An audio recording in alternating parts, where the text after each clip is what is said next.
আমরা গণমাধ্যমে কাজ করি, কেউ পত্রিকায়, কেউ টেলিভিশনে, কেউ অনলাইনে অথবা মাল্টিমিডিয়ায়।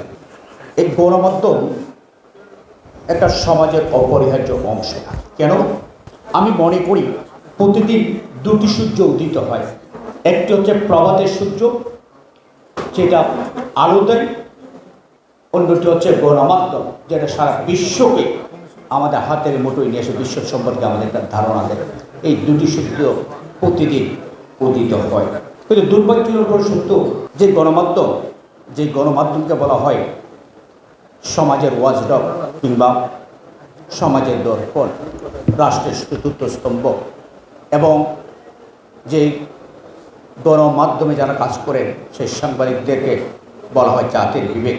সত্যিকার অর্থে সে গণমাধ্যম বা আমরা সাংবাদিকরা যথাযথভাবে সেই দায়িত্বশীল ভূমিকা পালন করছি না কিংবা করতে পারছি না।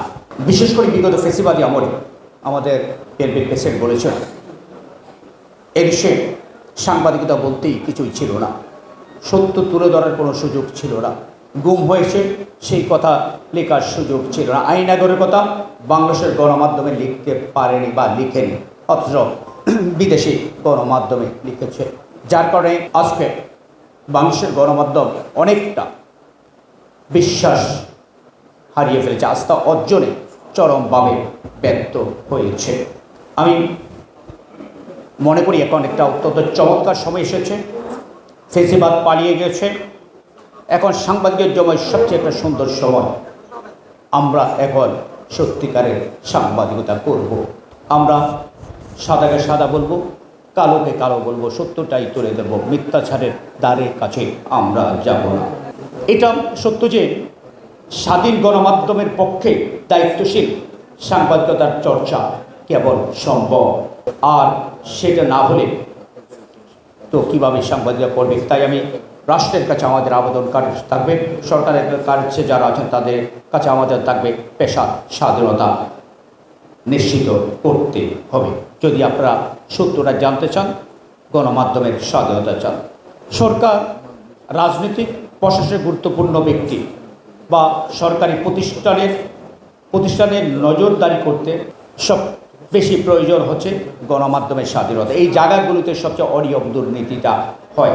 স্বাধীন গণমাধ্যমেই কেবল পারে সত্যনিষ্ঠ খবর উপস্থাপন করতে, বাধা থাকলে কিভাবে করবে। তবে আমাদের মনে রাখা জরুরি, সত্যনিষ্ঠ সংবাদ প্রদানে যেমন গণমাধ্যমের স্বাধীনতার প্রয়োজন, তেমনি গণমাধ্যম বা সাংবাদিকদের দায়িত্বশীল ভূমিকাও অপরিহার্য। যা ইচ্ছা তা লিখে দেওয়ার নাম সাংবাদিকতা নয়। আজকে দুটি বিষয় সারা দুনিয়ার সাংবাদিকদের ক্ষেত্রে সামনে চলে এসেছে। একটি হচ্ছে পেইড এবং আরেকটি হচ্ছে থ্রেড। বস্তুনিষ্ঠ সাংবাদিকতার জন্য এই দুটি বড় ধরনের বাধা হয়ে দাঁড়িয়েছে। অর্থের প্রতি লোভ থাকলে, ওই পেইড জার্নালিজম যেটাকে বলছে, অর্থের প্রতি যদি আপনার লোভ থাকে তাহলে সত্যনিষ্ঠ সাংবাদিকতা, বস্তুনিষ্ঠ সাংবাদিকতা করা যায় না। ভয়কে জয় করার মতো যদি সাহস না থাকে এবং সেই ধরনের যদি মিডিয়া কর্তৃপক্ষকে আপনি যদি সেই ধরনের পরিবেশ না পান, তাহলে সাংবাদিকতার যে চ্যালেঞ্জগুলো, সেই চ্যালেঞ্জ মোকাবেলা করা কোনো অবস্থাতেই সম্ভব নয়। তাই আমি যেটা বলবো, আমাদের সাংবাদিক ভাইরা আছেন, সাংবাদিকতা হতে হবে পুরোটা সত্য, আংশিক সত্য নয়। সত্য মিথ্যার সংমিশ্রণে নিউজ হয় না। যাচাই বাছাই ছাড়া যা মনে পেল বা ধারণা থেকে কিছু একটা লিখে দেওয়া সাংবাদিকতা নয়। এটা বড় জোরে গল্প হতে পারে। গল্প আর সাংবাদিকতা এক জিনিস নয়। এই বিষয়টি অন্তত আমাদের যারা মশল সাংবাদিক করেন তাদের একটু মনে রাখা জরুরি।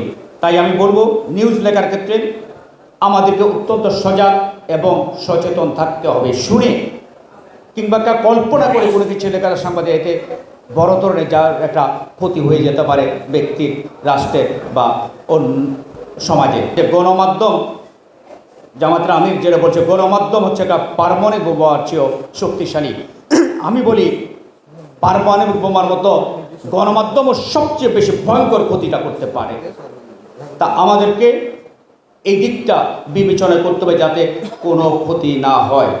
লিখিত শব্দ দিয়ে রক্তচক্ষু যুদ্ধ বাঁধানোর মতো অনেক ঘটনা দুনিয়া জুড়ে হয়েছে শুধু এই নিউজ লেখার কারণে। আপনাদের নিশ্চয়ই খেয়াল আছে স্প্যানিশ এবং আমেরিকার যুদ্ধ, বলা হয় এই যুদ্ধের জন্য উৎসাহ যোগাইছিল হলুদ সাংবাদিকতা। কাজেই আমাদেরকে তাই সচেতন হতে হবে এবং সত্যটাই আমাদেরকে লিখতে হবে। মনে রাখতে হবে যেখানে সত্য সেখানে সাংবাদিকতা, যেখানে সুন্দর সেখানেই সাংবাদিকতা, যেখানে কল্যাণ যেখানে মঙ্গল সেখানে সাংবাদিকতা, এর বাইরে অন্য কোনো সুযোগ নেই। সর্বশেষ সেটুকু বলি, আজকে হলুদ সাংবাদিকতা, অপতথ্য, তথ্য সন্ত্রাস সাংবাদিকতার মর্যাদাকে ম্লান করে দিচ্ছে। আমরা আজকে চমৎকার পরিবেশ এসেছে, আমরা সত্যটা নিকে আমাদেরকে যে জাতির বিবেক বলা হয় কিংবা আমাদের যে ওয়াজডক বলা হয় সমাজের যে একজন অত্যন্তপরি, আমরা অত্যন্তপরি ভূমিকা থাকবো। আমরা পেট পোষা কুকুর হবে না।